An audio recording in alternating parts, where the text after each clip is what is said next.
प्रायोजक हैं cancer healer centre, a new beginning. Bharat को खो खो के खेल में विश्व विजेता बनाने वाली खो खो चैंपियन मोनिका का घर मिट्टी का है।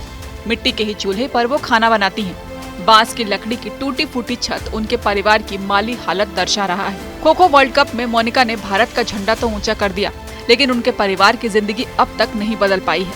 न घर में सरकारी योजनाओं का लाभ है, न ही मोनिका को अब तक प्रोत्साहन राशि मिली है। मोनिका खो खो की भारतीय टीम का हिस्सा है। बीती 19 जनवरी को वर्ल्ड कप में उन्होंने बेहतरीन प्रदर्शन किया। भारतीय टीम को शुरुआत से ही लीड में रखा, जिस वजह से टीम इंडिया की वुमेन टीम वर्ल्ड चैंपियन बनी। लेकिन दुनिया में देश का नाम ऊंचा करने वाली मोनिका के घर की स्थिति बेहद खराब है। दिल्ली से भागलपुर लौटने पर वो अब भी अपने पुराने टूटे फूटे घर में रह रही हैं। उनके परिवार को अब तक न ही प्रधानमंत्री आवास योजना का लाभ मिला है और न ही उज्ज्वला योजना के तहत गैस कनेक्शन मिला, और न ही उनको बिहार सरकार की तरफ से कोई प्रोत्साहन राशि मिली है। महिला खो खो टीम में बिहार से इकलौती खिलाड़ी हैं मोनिका। वो भागलपुर जिला के नवगछिया के गोपालपुर प्रखंड के डिम्हा गांव से आती हैं। इस गांव की तंग गलियों में मौजूद जर्जर मकान से निकलकर मोनिका ने पूरे देश को गौरवान्वित किया। मोनिका के पिता विनोद शाह ने दिल्ली में सब्जी बेचकर, रिक्शा चलाकर मोनिका को पढ़ाया और आगे बढ़ाया। मुश्किलों भरा रहा। आप मेरे घर की स्थिति देख सकते हो कि कैसा रहा होगा, पर उस मुश्किलों के बाद भी मैं आज वर्ल्ड कप तक पहुंची हूँ, तो ये मेरे लिए बहुत गर्व की बात है। जी, इतने छोटे से जगह से अभी आप वर्ल्ड चैंपियन टीम के सदस्य हैं। इतने छोटे जगह से कैसे लगा? यहाँ के लोगों का किस तरह का सपोर्ट था जब आप पहली बार खेलने के लिए इस तरह से जा रहे थे? क्या बोल रहे थे लोग?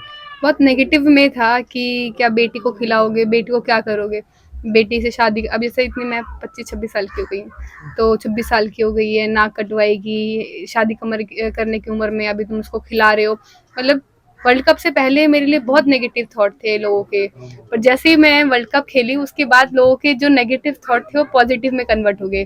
तो वही लोग जो मेरी बुराइयां, जो गलत बोलते थे, बेटी को, हमारे समाज की लड़कियों को बिगाड़ रही है, समाज की लड़कियों को ये खेलकर हमारी लड़कियां बिगड़ जाएंगी इसको देखकर, वही लोग सब उसको पॉजिटिव में लेके जा रहे कि आज हमारी बेटी भी खेलती तो आज वो होती। हम भी चाहते हैं कि मेरी बेटी भी खो खो खेले, आगे जाए। तो ये चीज है ना, मतलब समय के हिसाब से बदल जाते हैं लोगों की सोच, नजरिया बदल जाता है। अभी वही लोग सम्मानित कर रहे हैं? जी, वही लोग सम्मानित कर रहे हैं, वही लोग आ रहे हैं, घर आ रहे हैं, डेली पूछ रहे हैं, अभी आकर सुबह से बैठे हैं, तो अच्छा लग रहा है ये चीजें। कैसे टीम में आप चयन हुए, कैसे आप खेले? मैंने शुरुआत 2008 में की थी खेल का।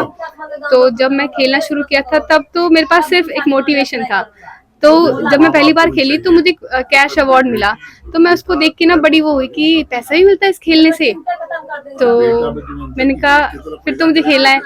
तो उस पैसे को देख के मैं अट्रैक्ट हुई, क्योंकि घर की स्थिति इतनी अच्छी नहीं थी, तो बच्चा अगर कोई चीज देखता है तो वही खेलना शुरू किया। पहली बार मैंने नेशनल खेला, सब जूनियर नेशनल, फिर जूनियर, फिर सीनियर, फिर इंटरनेशनल में आई। तो ये सफर बहुत लंबा रहा, 17 साल का सफर रहा मेरा वर्ल्ड कप तक। बहुत मुश्किलों से यहाँ तक पहुंची हूँ और मेरे माँ बाप ने बहुत संघर्ष किया है यहाँ तक मुझे पहुँचाने में। माँ बाप का बहुत सपोर्ट रहा कि लोगों के इतने नेगेटिव थॉट के बाद भी उन्होंने मुझे खिलाया। उन्होंने लोगों की परवाह नहीं की कि बेटी लोग क्या बोल रहे हैं। उन्होंने कहा नहीं, मेरी बेटी है तो मुझे उसको पूरा सपोर्ट करना है, मुझे लोगों की परवाह नहीं करना। अभी जैसे ये अभी बिहार टीम में भी आपने योगदान दिया है? जी हाँ, मैं बिहार टीम से 3 बार लगातार कैप्टन रही और तीनों बार मेरा बहुत अच्छा परफॉर्मेंस रहा। परफॉर्मेंस के बिहार पे मैं बिहार टीम से सिलेक्ट हुई, और इसका श्रेय मैं दूंगी हमारी kho kho federation of India का, जिन्होंने बिल्कुल निष्पक्ष होकर फेयर सिलेक्शन किया और एक बिहार जैसे गरीब जैसे राज्य को भी गरीब जगह से भी उसको उठाया। तो इसका मैं बहुत दूंगी। और हमारे जो प्रेसिडेंट ईशांशु मित्तल सर और जनरल सेक्रेटरी MS त्यागी सर, उन्होंने इस गेम को वर्ल्ड लेवल पे लेके आए, तो और हम जैसे खिलाड़ी को इतना बड़ा स्टेज दिया, तो मैं उनका बहुत धन्यवाद करूंगी। एक समय आपके पास टी शर्ट जूते के लिए लड़ाई थी, फिर अभी एक समय था कि मेरे पास टी शर्ट जूते, मतलब मैं नंगे पैर खेलती थी। तो पहली बार टी शर्ट मिली मुझे एक सफ़ेद कलर की, जो डबल एक्सल साइज की थी। तो वो टी शर्ट मेरे को इतना था कि मैं वो एक टी शर्ट 365 दिन मैंने सेम पहना, रात को धोती, सुबह पूरे दिन पहनती, फिर रात को धोती, क्योंकि मेरे पास एक ही टी शर्ट था। तो उस टी शर्ट की ना वैल्यू मुझे अभी भी, अब तो मेरे पास बहुत टी शर्ट हैं, पर उस टी शर्ट की वैल्यू मेरी ज़िंदगी में मैं हमेशा सोचती हूँ कि वो टी शर्ट वो एक टाइम ऐसा भी था मेरे पास सिर्फ एक टी शर्ट थी और एक शूज़ थे। जब मैंने पहली बार अपने पैसे से सेगा के शूज़ लिए थे। सेगा के शूज़ उस टाइम के मुझे लगता था क्या ब्रांडेड शूज़ है, वो कंफर्टेबल लगता था मुझे।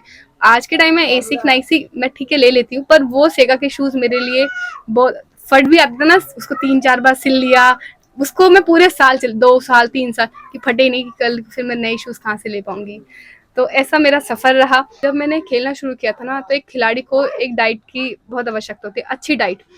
तो उस टाइम मेरे पास डाइट 2 टाइम में 2 वक्त का मुझे खाना मिल जाए, वो मेरे लिए बहुत ही, क्योंकि जब मैं सरकारी स्कूल से पढ़ी हूँ वहाँ पर दिन में खाना मिलता था मुझे। दिन का खाना तो मैं स्कूल में खाती थी, मॉर्निंग और शाम को। मैं सोचती कि शाम को अच्छा खाना मिल जाए, अच्छे से भरपेट, वो मेरे लिए बहुत नसीब की बात होती थी कि घर में खाना मिल जाए। और डाइट तो भूल ही जाओ कि डाइट क्या होती है भाई, ड्राई फ्रूट्स, मिल्क वगैरह। घर का खाना मिल जाए ना, वो मेरे लिए बहुत मतलब अच्छी बात होती है कि मेरे को खाना मिला आज। इस तरह से घर में रह रहे जी हाँ। कैसे कुछ उम्मीद या इस तरह से अब क्या लग रहा है? उम्मीद है कि सरकार सपोर्ट करेगी और जैसे अन्य राज्य सरकार अपने खिलाड़ियों को सपोर्ट कर रही है तो मुझे भी करेगी। एक गैस सिलेंडर भी नहीं है आपके घर में, चूल्हे पर आप खाना बना रहे हैं, कभी लकड़ी पर। जी, उम्मीद है उम्मीद है कि मुझे भी बिहार सरकार सपोर्ट करेगी। और पापा क्या करते हैं? पापा लॉकडाउन से पहले सब्जी बेचते थे दिल्ली में। लॉकडाउन के बाद लॉकडाउन के बाद क्या हो, लॉकडाउन हुआ, सब्जी बेचते थे तो जगह लगा, सब्जी शुक्रपुर एरिया है दिल्ली में, वहाँ पर लगाते थे। तो जब लॉकडाउन हुआ तो सब्जी वगैरह बंद कर दी। और पापा भी थोड़ा एज ज़्यादा है तो मैंने कहा नहीं रहने दो, क्योंकि बीमार उस टाइम ऐसी खौफ था कि भाई बीमारी ना हो जाए। तो हम 3-4 महीने रहे किराए पे, फिर किराया भी देना है, कमाने का कोई सोर्स नहीं है, तो मैं भी नहीं कुछ कर रही थी। तो फिर हम सभी लोग बिहार आए, यहाँ पर रहे 8 महीना। यहाँ पर रहकर मैं 8 से 9 महीना यहाँ रही। पर यहाँ रहने के बाद मुझे था कि मेरे को खेल अपना कंटिन्यू करना है, तो कोई साधन नहीं मिल रहा था। फिर मुझे किसी ने बताया कि नीरज सर हैं, स्पोर्ट्स खो-खो कराते हैं, तो उनसे मेरी बात हुई। तो उन्होंने कहा कि तुम खो-खो की खिलाड़ी हो? मैंने कहा हाँ मैं। तो उन्होंने कहा कि तुम एक बार ट्रायल दो, फिर हम देखते हैं। ट्रायल दिया, अच्छा खेला, फिर सिलेक्ट हुई, मैं कैप्टन बनी, पहली बार कैप्टन बनी बिहार के थ्रू। फिर अच्छा परफॉर्मेंस रहा, फिर दूसरी बार, तीसरी बार, ऐसे करके। अभी पापा क्या कर रहे हैं? अभी पापा कुछ नहीं कर रहे, मैं ही दिल्ली में रहकर घर में पैसे वगैरह भेजती हूँ, जिससे गुजारा चलता है। दिल्ली में दौलत राम कॉलेज में मैं कोचिंग देती हूँ, वहाँ रह के पढ़ाई करती हूँ। मोनिका अपने खेल का सफर जारी रखना चाहती हैं। साथ ही मोनिका पीएम नरेंद्र मोदी से मिलना भी चाहती हैं। आगामी 24 फरवरी को भागलपुर में पीएम मोदी के कार्यक्रम में उन्हें बुलावा आए, ऐसा वो चाहती हैं। वो चाहती हैं कि सरकार उन्हें प्रोत्साहित करे, उनकी मदद करे तो वो और बेहतर करेंगी, ज्यादा से ज्यादा मेडल भारत के लिए जीतेंगी। भागलपुर से शिवम की रिपोर्ट। प्रायोजक हैं cancer healer centre, a new beginning.